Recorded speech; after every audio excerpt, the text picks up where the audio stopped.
Polisi meringkus 8 orang komplotan penagih hutang bank atau debt collector di kota Semarang. Para pelaku diketahui kerap menarik kendaraan secara paksa, bahkan tak segan melukai para korbannya.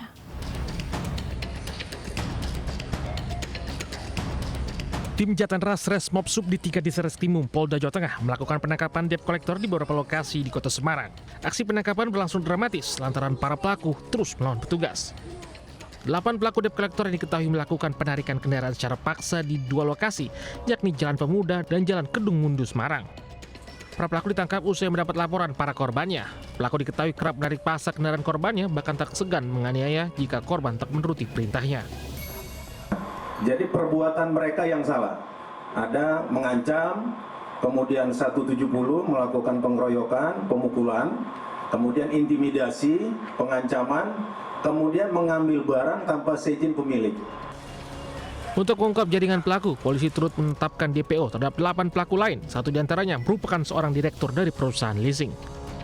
Atas perbuatannya, para pelaku yang diamankan dijerat pasal berlapis dengan ancaman hukuman maksimal pidana 9 tahun penjara. Dari Semarang, Jawa Tengah, Kristadi, iNews melaporkan.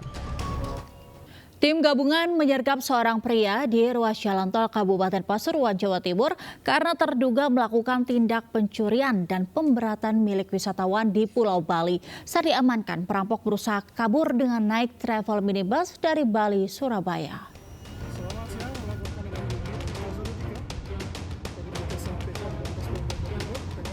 Petugas unit PJR Polda Jatim dan tim Buser Satreskrim Polres Pasuruan menepikan kendaraan Elof milik salah satu travel di ruas jalan tol Gempol Pasuruan KM 786, tepatnya di Desa Pekoren, Kecamatan Rembang, Kabupaten Pasuruan, saat mengangkut salah satu pelaku perampok.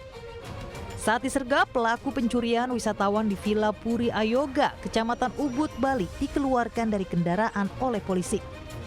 RAT, 32 tahun, merupakan warga Kampung Buyang, Mariso, Kota Makassar, Sulawesi Selatan.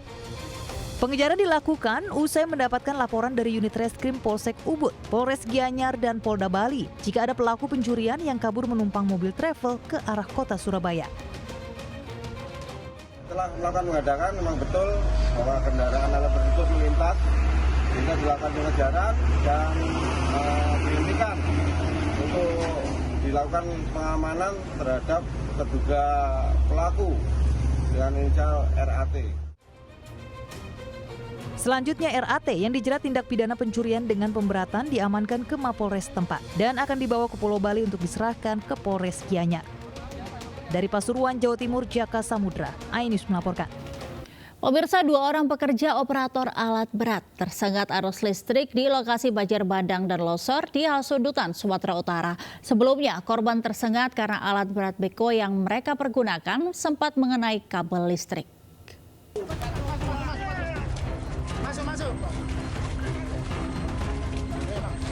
Dua orang pekerja operator alat berat beko terjatuh saat terkena tegangan arus listrik di lokasi banjir bandang dan longsor di Desa Simanggulampe, Batik Raja, Humbang, Hasundutan, Sumatera Utara.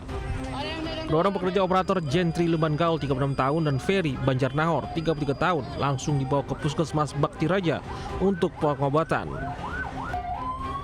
Sebelumnya korban tersengat karena alat berat beko yang mereka pergunakan sempat mengenai kabel listrik dan secara tak sengaja keduanya memegang kabel listrik hingga tersengat.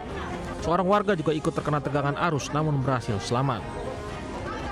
Nah memang terbatas peralatan obat kita ada di sana, kita langsung bantu sama dengan Brimob dan ambulans yang lainnya, kita membawanya langsung ke Puskesmas Bakti Raja.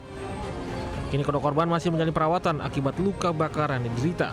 Polisi juga masih menangani kasus ini. Dari Kabupaten Humbang, Hasundutan, Aris Fernando Manalu melaporkan. Video viral bernarasi erupsi Gunung Tangkuban Perahu di Lembang, Kabupaten Bandung Barat hingga membuat panik pengunjung wisata ternyata hoax. Pihak BVMBG menyebut video tersebut merupakan video erupsi Gunung Tangkuban Perahu tahun 2019. Dari video viral berdurasi 6 menit 29 detik ini, tampak Gunung Tangkuban Perahu yang berada di kawasan Lembang, Kabupaten Bandung Barat erupsi hingga membuat para wisatawan panik. Menanggapi video tersebut, Pusat Vulkanologi dan Mitigasi Bencana Geologi atau PVMBG menyebut jika video tersebut merupakan video lama tahun 2019 lalu. Menurut PVMBG, saat ini status Gunung Tangkuban Perahu masih level 1. Masyarakat diimbau agar tidak termakan hoaks terkait erupsi gunung di Jawa Barat. Bisa langsung akses lidahnya itu dulu Pak Gubernur ke depannya. Pemirsa, banjir bandang terjadi di Kota Batu. Sungai Paron yang tidak mampu menampung derasnya air meluap membawa material lumpur dan kayu hingga masuk ke puluhan rumah warga di Beru Bumiaji, Kota Batu.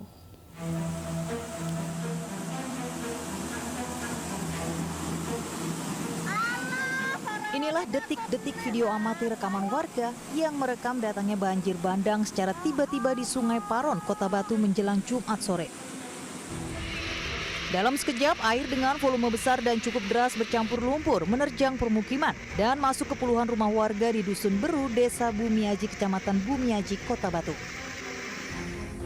Setelah banjir surut, warga membersihkan material lumpur yang sempat masuk ke puluhan rumah warga. Banjir yang terjadi adalah banjir tahunan. Air sungai meluap karena tidak adanya sudetan di Sungai Paron hingga sungai tak mampu menampung debit air saat hujan deras. Materialnya lumpur sama kotoran ini Mas. Terus meja-meja yang orang jualan itu semua ikutan hanyut. Sempat masuk rumah Pak? Sempat masuk rumah? Oh sempat masuk rumah yang deretan sebelah utara itu sebelah timur itu masuk semua. Karena minimnya sudetan yang pembagi air yang ada di Paron ini seharusnya sama pemerintah kota sudah dibangun. Tapi kami mengajukan selama ini nggak pernah ada respon. Hanya direspon untuk mengangkat saluran sedimen aja. Warga berharap ada upaya dari Pemkot Batu untuk mengatasi banjir yang setiap tahun melanda wilayah Beru Bumiaji, Kota Batu. Dari Batu, Jawa Timur, Denny Ruansyah, iNews melaporkan. Diduga akibat korsleting listrik, ruang farmasi RSUD M. Asari Pemalang, Jawa Tengah terbakar. Puluhan karyawan dan pasien panik lari menyelamatkan diri.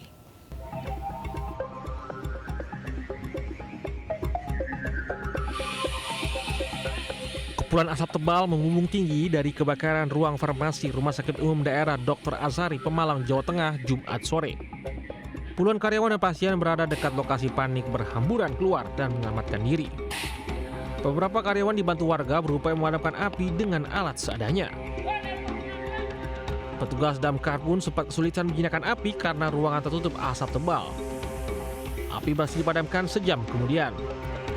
Beruntung kebakaran tak mengganggu pelayanan rumah sakit. Penyebab kebakaran akibat korsleting listrik di ruangan farmasi. Terbakar apa Mas? Kayaknya seperti komputer Bang, korslet. Komputer. Komputer yang mungkin jack, mungkin karena posisinya kendu. Oh kemungkinan jack ya? Bisa terjadi.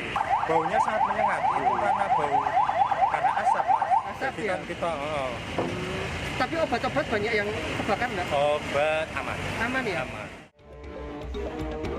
Kasus kebakaran ditangani aparat kepolisian Polres Pemalang. Dari Pemalang, Jawa Tengah, Suryono Soekarno melaporkan.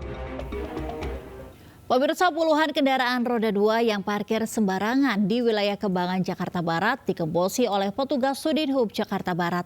Tak hanya motor, namun sebuah mobil box turut diderek.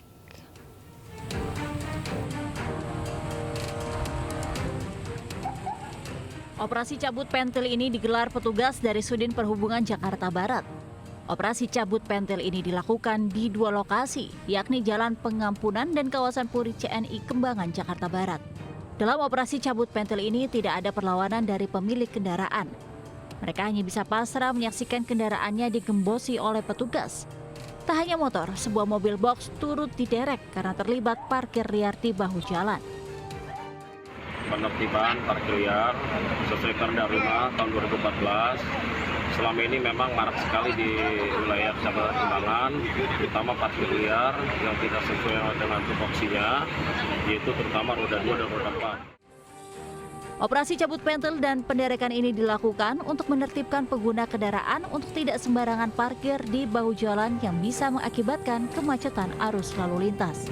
Dari Jakarta, Miftahul Gani, iNews melaporkan. Pemirsa, seorang ibu rumah tangga di Lego, Kabupaten Tangerang, Banten berinovasi ciptakan produk olahan kurma yang enak dan bergizi. Berkat inovasi dan digitalisasi, bisnis olahan kurmanya sukses hingga bisa tembus Kalimantan.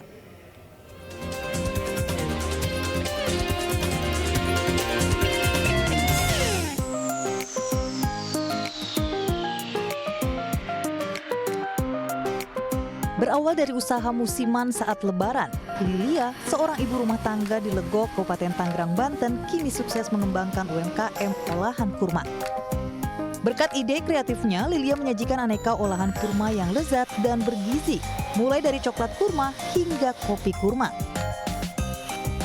Untuk produk coklat kurma, kurma dibelah lalu bijinya diganti dengan almond. Setelah itu dilumuri dengan coklat. Sementara biji kurmanya bisa dijemur dan disangrai menjadi biji kopi sehat yang siap dikonsumsi. Setiap bulan ibu yang memiliki 3 anak ini bisa mengolah 30 kg kurma premium. Beberapa teman saya yang nggak suka rasa kurma, nah saya mencoba untuk gimana caranya mereka bisa makan kurma. Nah makanya ada bikin coklat kurma, terus ada jus kurma, terus kopi kurma. Tak mudah bagi Lilia agar UMKM yang dirintis sejak tahun 2018 ini laris manis. Awalnya produk olahan kurmanya hanya dipromosikan lewat mulut ke mulut.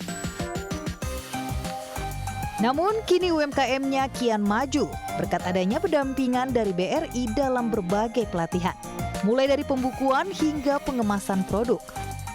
Sekarang juga udah ada bantuan dari BRI ya, bantuan dari pemasaran dengan vending mesin, dan tentang kemasan kita coba untuk mengganti kemasan biar lebih menarik, dan juga tentang pembukuan ya kita coba untuk membenahi.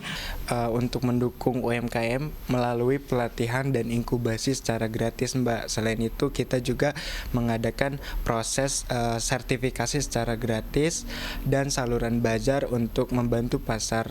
Memang mengajarkan untuk memasarkan di berbagai channel ya dalam satu aplikasi. Setiap bulan coklat kurma bisa dijual hingga 150 bungkus, sedangkan kopi kurma hingga 40 bungkus. Produk olahan kurma milik Lilia pun bisa dibeli secara offline lewat bazar maupun marketplace. Berkat inovasi kemasan dan pemasaran, Lilia optimis produk kurmanya yang beromset 5 juta rupiah per bulan ini mampu menembus pasar internasional. Dari Kabupaten Tangerang, Banten, Yasmin Atania, Abdul Rosid, iNews melaporkan. Pemirsa, penampilan Kori Cilik membacakan ayat suci Al-Quran meriahkan tablik akbar One Day Wajus di Masjid Istiqlal, Jakarta. Kegiatan juga mewujudkan masyarakat gemar mengaji.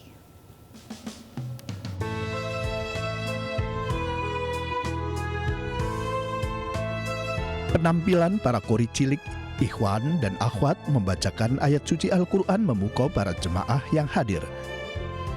Meskipun masih kecil, mereka sudah bisa menghafal dan fasih melantunkan ayat dengan merdu dalam tablik akbar One Day One Juz. Suara mereka terdengar jelas melintasi ruangan Masjid Istiqlal yang megah hingga membuat terpesona dan terharu siapapun yang mendengarnya. Selain itu, beragam kegiatan seperti tausiah hingga talkshow juga digelar untuk sinergi aksi mewujudkan masyarakat gemar mengaji yang dicanangkan komunitas tilawah Al-Quran One Day One Juz yang telah memasuki usia 1 dekade di tahun ini. Kalau untuk persiapan itu ya kurang lebih 2 bulan. Ya. Tadi yang dibaca surat Al-Alaq. Ya. Alhamdulillah kami semua sangat bangga tampil di acara ini, dan karena izin Allah. Ini sangat menggairahkan dan sangat bersemangat ya untuk menghadiri agenda, apalagi di dalamnya banyak tausiah dan penyemangat kami untuk memperdalam mengenai Al-Quran. Kita punya tema sinergi aksi wujudkan masyarakat gemar mengaji.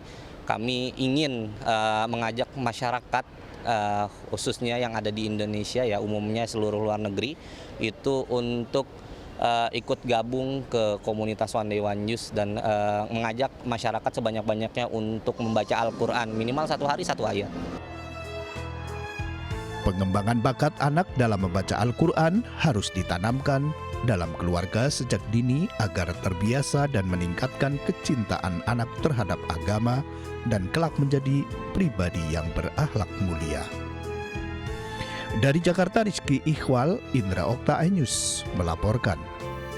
Pemirsa, pengelolaan sampah di kawasan Golomori, Labuan Bajo, NTT mendapat apresiasi dari Wamen Parekraf Angela Tanus Sudibyo. Golomori sebagai destinasi wisata kelas dunia telah mengambil langkah kolaboratif dalam upaya terbangunnya sistem pengelolaan sampah yang efektif.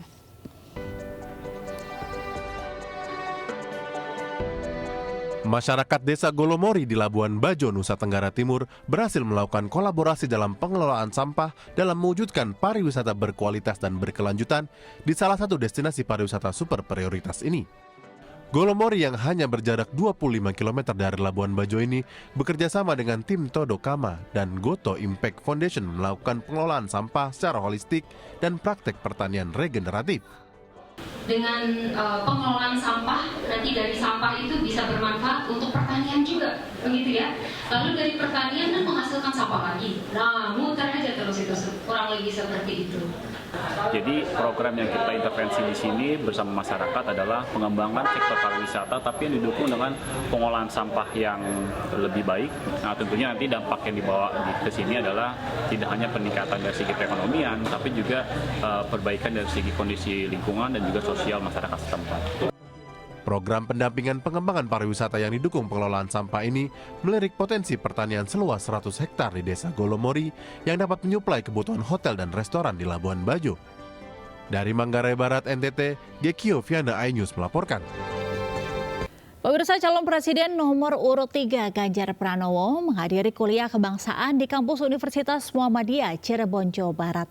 Dalam dialog dengan mahasiswa, Ganjar menyinggung soal korupsi dan menyatakan perlunya penguatan terhadap KPK dan menyeret para koruptor ke Nusa Kambangan.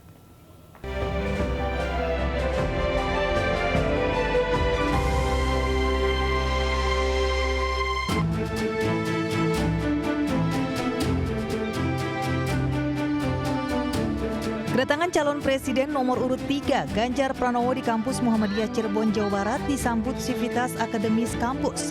Ratusan mahasiswa yang sudah menunggu kedatangan Ganjar menyambut dengan berjabat tangan hingga berfoto bersama. Kedatangan Ganjar Pranowo ini untuk menghadiri kuliah kebangsaan di depan ratusan mahasiswa. Ganjar juga menyempatkan berdialog dan menjawab beberapa pertanyaan dari para mahasiswa, terutama terkait permasalahan korupsi yang mengakibatkan kerugian negara.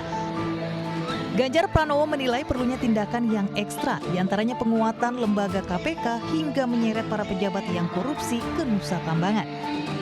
Penguatan KPK, bikin KPK makin independen, dan kita bawa pejabat yang koruptor ke Nusa Kambangan, agar kemudian dia bisa memahami, mengerti untuk tidak melakukan. Saya kira itu yang bisa kita dorong agar. Calon presiden nomor urut 3 ini juga menilai perilaku koruptif sejumlah oknum pejabat bisa berdampak pada pendapatan penerimaan negara yang tidak optimal karena banyaknya perilaku oknum pejabat yang korupsi. Dari Cirebon, Jawa Barat, To Iskandar, iNews melaporkan. Sementara Cawapres nomor urut 3 Mahfud MD bertemu dengan Perdana Menteri Malaysia Anwar Ibrahim. Dalam pertemuan tersebut, keduanya makan siang serta melaksanakan sholat Jumat bersama.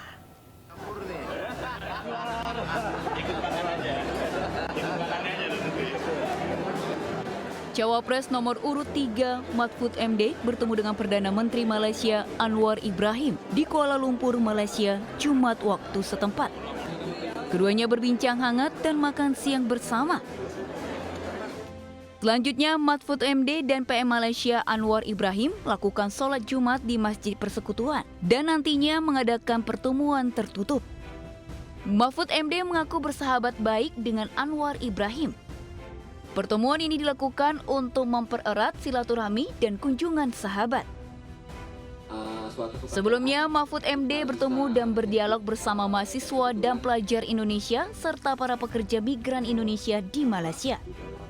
Dialog bertema pemilu demokratis menuju Indonesia Emas ini digelar di Hotel Ritz-Carlton, Bukit Bintang, Kuala Lumpur, Malaysia. Dalam kesempatan ini, Mahfud MD juga membahas kasus korupsi yang menyeret pejabat dan para menteri. Dari Kuala Lumpur, Malaysia, Irfan Hardiansyah, Bagus Prasetya, iNews melaporkan. Calon Presiden dari Koalisi Perubahan Anies Baswedan berkunjung ke kota Cirebon, Jawa Barat. Kali ini mantan Gubernur Jakarta ini mencicipi makanan nasi lengko sambil menyapa para simpatisannya. Sementara kampanye Caimin di Langkat, Sumatera Utara disambut ribuan massa.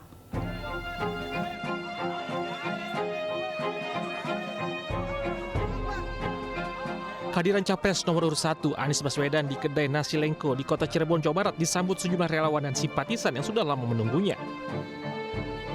Meski tak berkampanye, Anies pun nampak akrab berbincang dengan sejumlah relawan dan warga. Di kedai ini, Capres Koalisi Perubahan sangat menikmati makanan favoritnya sejak kecil. Ia pun sengaja datang ke kedai tersebut sambil mengenang kembali nostalgia bersama kedua orang tuanya. Usai dari Cirebon, Anies bersiap mengunjungi pasar tradisional Kepuh di wilayah Kuningan. Sementara calon wakil presiden nomor urut 1 Muhaimin Iskandar atau Caimin berkampanye di Yayasan Jamaiyah Mahmudiyah yang merupakan sekolah tertua di kawasan Langkat, Sumatera Utara. Kedatangan Caimin sudah dinantikan ribuan warga sejak pagi yang menantikannya. Bahkan dirinya disambut dengan sikat dan tari Melayu Langkat. Di hadapan masyarakat, Caimin berjanji mensejahterakan para guru serta dunia pendidikan hingga menaikkan perekonomian masyarakat, menstabilkan harga, serta memudahkan para petani untuk mendapatkan pupuk. Dari Cirebon, Jawa Barat dan Langkat, Sumatera Utara, Mitfahuddin, Muhammad Hijrah Lubis melaporkan. Hari ke-11 kampanye, calon Presiden Prabowo Subianto mendatangi Kampung Nelayan Cilincing, Jakarta Utara. Sementara Cawapres nomor urut 2 Gibran Rakabuming Raka membuka Rakernas Pradi yang digelar di Kota Solo.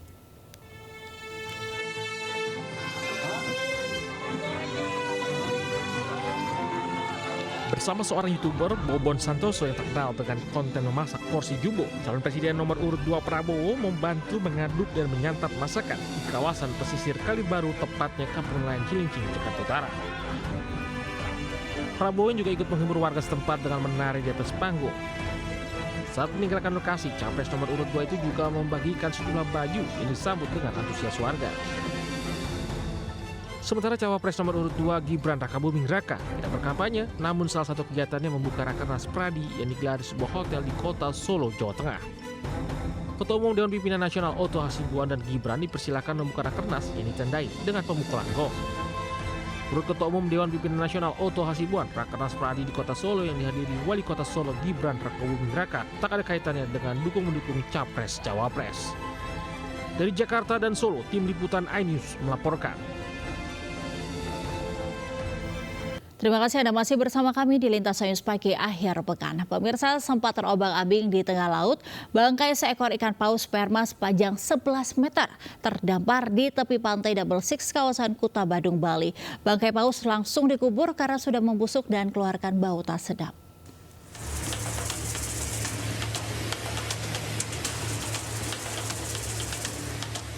Seekor ikan paus betina sepanjang 11 meter ini ditemukan mati terdampar di tepi pantai Double Six, kawasan Kuta Badung, Bali. Sebelumnya paus tersebut mengambang di perairan Kuta. Bangkai ikan paus tersebut kondisinya sudah tidak utuh dan membusuk hingga mengeluarkan bau menyengat. Agar tak mengganggu kenyamanan warga maupun wisatawan, bangkai paus seberat 500 kg ini langsung dievakuasi untuk dikubur menggunakan 2 alat berat. Bangkai paus terdampar dan diduga kuat ini paus sperma, tapi masih diperan juga. Dan kita masih sudah ambil sampel daging, jadi cuma secuil untuk diteliti di uji DNA di Indonesia. Penyebab kematian paus sulit teridentifikasi karena paus telah mati beberapa minggu lalu. Sebelum dikubur, petugas mengambil sampel sirip bangkai paus untuk kepentingan identifikasi. Dari Badung, Bali, Bagus Atlet melaporkan. Pemirsa, Balai Monitor Spektrum Frekuensi Kelas 1 Tangerang memusnahkan puluhan peralatan siaran radio ilegal di kawasan Balaraja, Kabupaten Tangerang, Banten. Selain mengganggu penerbangan, perangkat frekuensi radio ilegal juga mengganggu radar cuaca milik BMKG. Dengan menggunakan alat berat, 39 perangkat frekuensi radio ilegal dimusnahkan Balai Monitor Spektrum Frekuensi Kelas 1 Tangerang. Perangkat yang dimusnahkan antara lain 17 bunga sinyal GSM, 15 unit perangkat antena 5,8 GHz, 4 unit handy-talkie, 2 unit RIC atau transceiver, dan 1 unit GPS tracker.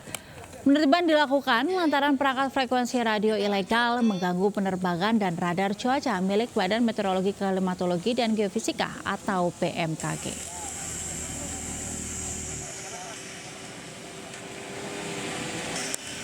Viral di media sosial saat sebuah mobil jenis minibus malah masuk dan melaju di jalur kendaraan roda 2 di atas jembatan Suramadu. Meski membuat banyak netizen tertawa dengan kejadian ini, namun hal tersebut sebenarnya cukup berbahaya.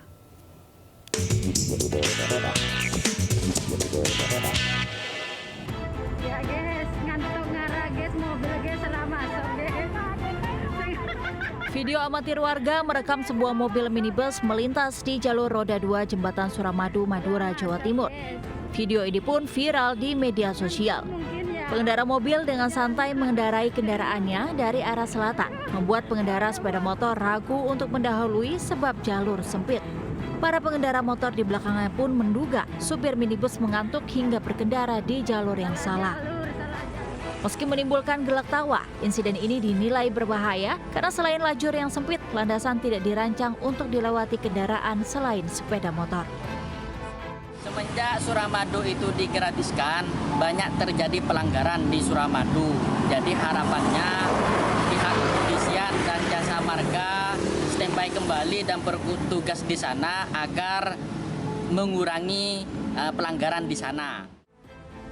Atas kejadian ini, dihimbau bagi pengendara untuk mentaati peraturan lalu lintas agar menghindari insiden lalu lintas dalam perjalanan. Dari Bangkalan, Madura, Taufik Syahrawi, iNews melaporkan. Pemirsa, jelang libur Natal dan Tahun Baru, destinasi wisata super prioritas Labuan Bajo bersiap menyambut wisatawan asing maupun lokal. Berbagai tempat wisata dan event disiapkan, termasuk Bandara Internasional Komodo.